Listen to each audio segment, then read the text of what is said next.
Kingdom Come Deliverance is one of the best RPGs I've played in the past 5 years. Despite selling 5 million copies since its release in 2018, it's a criminally underappreciated game. Being the first game created by Warhorse Studios, Kingdom Come prides itself on stunning visuals, realism, and historical accuracy. Now, I want to go over what makes this game so incredible, and also what I believe turns many players away from the game. I'm going to do my best as well to avoid any spoilers about the plot, because the whole point of this is try to convince more people to go give this incredible game a chance. You jump into the muddy leather shoes of a young man named Henry in this game. Unlike many RPG titles where you create a character that is the master key that fits into all the locks that the storyline presents, in Kingdom Come, you play a predetermined character that is voiced, that acts as a specific puzzle piece to a story that unfolds around you. Now, typically I'm not really a fan of a voiced protagonist in RPGs, and I didn't enjoy it at all in Fallout 4, but in this game it works very well. Henry is the son of a blacksmith in a small mining town of Skalitz in the 15th century Bohemia, which was a part of the Roman Empire. And today, this would be the Czech Republic. He's an 18-year-old blacksmith's apprentice. In that time period, he wouldn't have done much fighting, or much of anything really, which leads to the first roadblock that turns people away from this game. Henry sucks at everything when you start the game.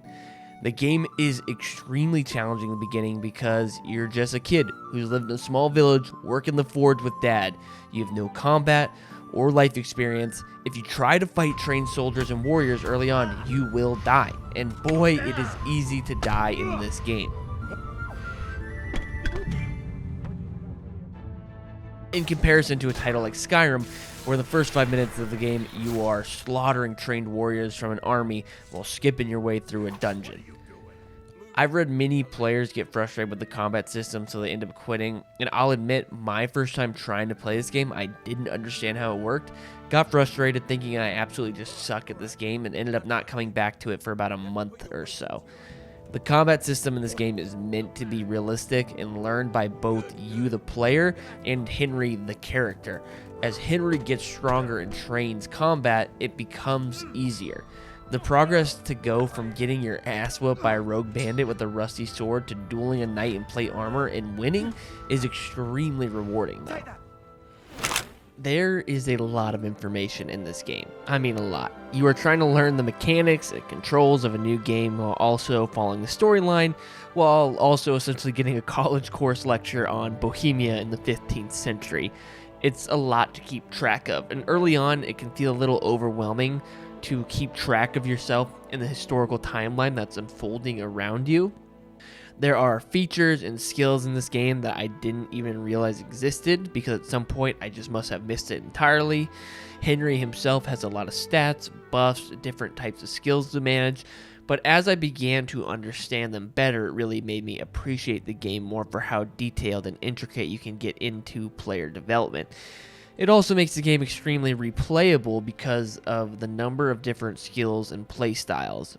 But when you first start, it's a lot to navigate in your menu.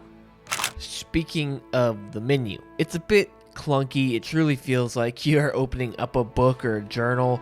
It never is on the right page. You flip around back and forth trying to get to the correct page. The map is as well a little difficult to use. I do, however, really enjoy the UI and map from an artistic standpoint. In general, a lot of the menu system doesn't feel super intuitive, but if the developer's intention was to make it feel like you're opening an encyclopedia and trying to figure something out, then they nailed it. There's a handful of different skills and perks in this game that help create a unique character experience. There's a main level that has a set of perks, then your character attributes, so things like strength, stamina, vitality, charisma. Then you have combat skills, so all of your fighting skills and perks. Then you have a skill tab for non-combat skills. The skills in this game are truly what make your character unique and allows for unique play styles and lends well to role-playing a specific character. I am going to go through the skills and highlight some of my favorite things about them. The combat skills are pretty straightforward compared to the non-combat skills. First is the warfare skill, which is a general gauge for your total fighting ability. It helps determine the effectiveness of your weapon, so how fast you attack and how much damage your weapons take while fighting. The defense skill is the proficiency in blocking and dodging, and then the defensive stats of your weapons and your shields. The rest is pretty self-explanatory. You have a skill tree for each weapon type with corresponding perks, so axe, bow, mace, sword, and unarmed. I'm thankful that the game made mace and axe separate instead of just a blunt skill like Oblivion, and even more grateful that it has them all separated by weapon class instead of just one hand and two hands like Skyrim. It just adds way more creativity and diversity in how you play the game. There is also an unarmed skill, but unfortunately there's not any perks or much to it. Increasing the skill just increases the amount of damage you do, which is a little disappointing. I would have loved to see more involved in the unarmed skill. First, alchemy. It feels a bit tedious because you actually have to interact and follow a formula. It's not just clicking on the ingredients as fast as possible. So it is more time consuming, but can be super beneficial to your character. And I think this helps balance out alchemy because in most games it tends to be the more boring skill, but if you level it up, it's super overpowered. So I think adding this minigame really helped balance it out. Tagging along with alchemy is the herbalism skill, which I don't quite understand why this is a standalone skill. It just affects the rate at which you can gather herbs that you use for alchemy, so it seems like a bit of a wasted space. The drinking skill absolutely rules. A lot of games have alcohol in their games that are completely useless. In this game, alcohol has effect on your player's stats, your movement, and your camera. The drinking skill allows you basically to better utilize the perks that come with alcohol, like increased charisma and speech, without experiencing the negative effects of alcohol as harshly. The next two skills are horsemanship and houndsman, which just unlock perks to better help you utilize a horse and a dog. Then there is the hunting skill. I never use it much in my traditional playthroughs, but from a role-playing aspect, it's a pretty awesome addition, and you can enjoy the perks and the skill that come with it. Now, lockpicking in this game is super freaking hard, but I actually enjoy that it's difficult because most RPGs, lockpicking and pickpocketing is extremely overpowered. And pickpocketing actually has an interactive minigame that makes a ton of sense to me. And I'm not sure I've ever played a game where it's implemented in this way. You generate a timer based on how long you search through someone's pockets. Once you have left, you are now looting them, and the timer runs down as you scroll through someone's pockets. And each time you pass an item, you can click on it to reveal the item, and then you have to grab it and scroll all the way back up to exit out of their pocket before your timer that you generated runs out. It's not the standard open someone's inventory, sit there and look at all their items and basically roll of a dice to see if you get it or not. It's a time-based game. I will say one of the biggest disappointments to me in this game when it comes to the non-combat skills is that there is no smithing skill. He was the son of an extremely talented blacksmith, and he can't even pursue smithing as an option. Instead, you're given a skill called maintenance, which is just about repairing your armor and weapons. It's nearly identical to the armor skill from Oblivion, just a point-and-click repair menu for repairing armor and clothing. Then repairing the weapons, though, you do have a grindstone mini-game, which is more tedious than it is interesting. You just kind of sit there and move the sword back and forth while spinning the wheel on the grindstone. There are perks that come with the maintenance skill tree that are pretty useful and decent perks, but otherwise the skill itself is a bit disappointing, and it seems like a huge miss that smithing wasn't implemented in this when you were literally the son of a blacksmith. The stealth skill is pretty straightforward but has a few interesting aspects to it. You can't actually stealth kill someone till you unlock a perk to allow you to do so, so it doesn't feel super overpowered in the beginning. You have a few different attributes as well that affects your stealth skill, those being visibility, conspicuousness, and noise. So your clothing choices affects all of this. So dark black clothing will be low in visibility and conspicuousness, while a bright red tunic will make you very noticeable, and heavy plate armor will be very loud, while a monk's robe would be extremely quiet. The final skill is reading. It's so cool to me that reading is a skill in this game. From the outward look, that seems kind of boring, but it was extremely common for most folk to be illiterate at this time, unless you were nobility. So in Kingdom Come, when you crack open a book, it is just pure gibberish. You have to go and study under a scribe to begin leveling up your reading. And as it levels up, the words become less and less jumbled, but they'll still be slightly out of order. It's almost what I would imagine having dyslexia would probably be like. And the ability to read actually has a huge impact on your gameplay. Quite a few quests require you to read instructions or journals. So if you can't read, you either have to find someone to read it for you, not do the quest, or go learn how to read. And so it's really cool that this is implemented into the game. Alright, so those are all the skills, but I would be remiss if I didn't mention the save system. Seems like a weird thing to mention, but it's probably the root of more complaints in this game than anything else, but I personally love it. You can't save whenever you like. Saving is directly tied to either sleeping or saving by drinking an alcoholic beverage called a savior schnapps, and you also have the ability to exit save. And this can definitely be frustrating at times if you haven't remembered to save in an hour or so and you die and have to load back when you most likely slept the night before. And I do understand why this frustrates players, but I wish more games would actually implement this type of save system.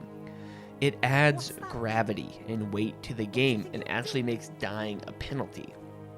In the Elder Scrolls series, there is no penalty for dying or committing crimes because more than likely your game autosaved less than 5 minutes ago, and more likely you yourself were save scumming, and so you just load back up wherever things went wrong. In Kingdom Come, there is consequence for committing crimes or charging into a battle you have no business being a part of. It actually requires you to think about your actions before charging on in. Also, if that still annoys you, Savior Schnapps can be purchased for a hefty amount of gold or can be crafted in the alchemy station. I know the save system can frustrate people, but I think it's one of the most balanced and well-crafted save systems in a game I've played in a very long time. Another slight problem with the game at times was the economy and the amount of gold your character has.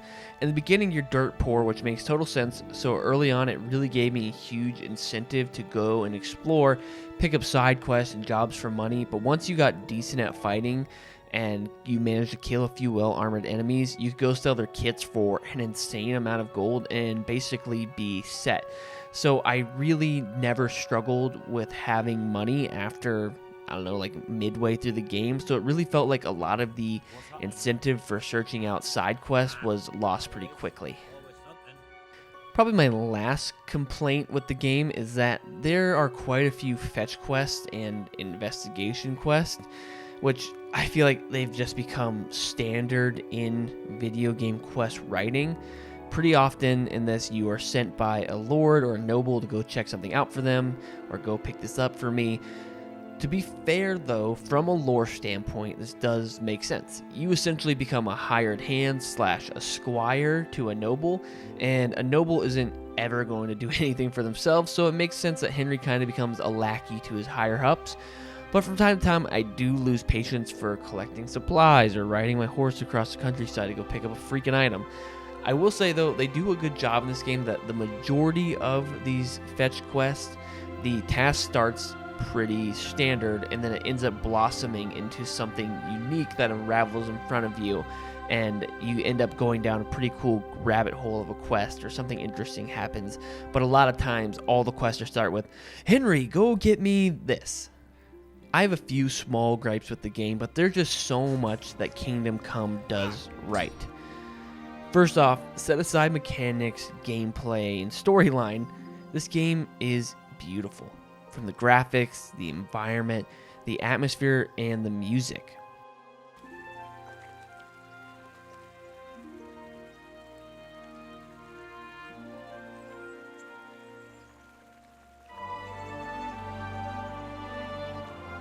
I truly find myself getting lost in the world, walking through towns or riding my horse through the countryside. Most of the time when I'm playing an RPG, towns and cities can feel like a drive-through ATM that I'm trying to interact with as fast as possible, snag some money, and get on with my day as fast as possible. The city's atmosphere structure and soundscape is done so well that I actually enjoy walking around the different towns and talking to NPCs. You hear the blacksmith's hammer crashing on the anvil, the guard's armor and boots shuffling down the cobbled path, the chattering of dice and patrons over by the inn. You feel a part of it all. Not just some godlike character that's walking among the peasants, but just a regular guy trying to make it in Bohemia. With all this going on, the music is the cherry on top of it all. It never feels over the top, but just a beautiful accent to the world you're living in. It feels like it belongs, and it doesn't really ever insert itself where it doesn't. Quick note, so many of the NPCs in this game absolutely rule. It's probably all I'll say about them because it's better for you just to meet them in game and experience it yourself. I will say, if you are someone who does not like a ton of dialogue or gets bored by storylines, this game is insanely dialogue heavy. I enjoy it, but I know that's not everyone's cup of tea. This game tries extremely hard to make a game steeped in realism without drowning you out in the mundane crap that makes you hate your actual life. Henry is required to eat and sleep, but I think the developers did an exceptional job at making an aspect of the game without it being a constant annoyance or chore. I find that in a lot of realistic games or survival games, eating and sleeping becomes 90% of what you do. In Kingdom Come, sleeping and eating too much or too little actually has debuffs that affect your character, but it works really well. Now, the history. That is what this game is all about and where it shines. Unlike most RPGs, Kingdom Come doesn't take place in a fantasy world. It takes place in Bohemia, which is now the area of the Czech Republic. They did an excellent job at recreating the environment, the architecture, the clothing, and the weapons of that time.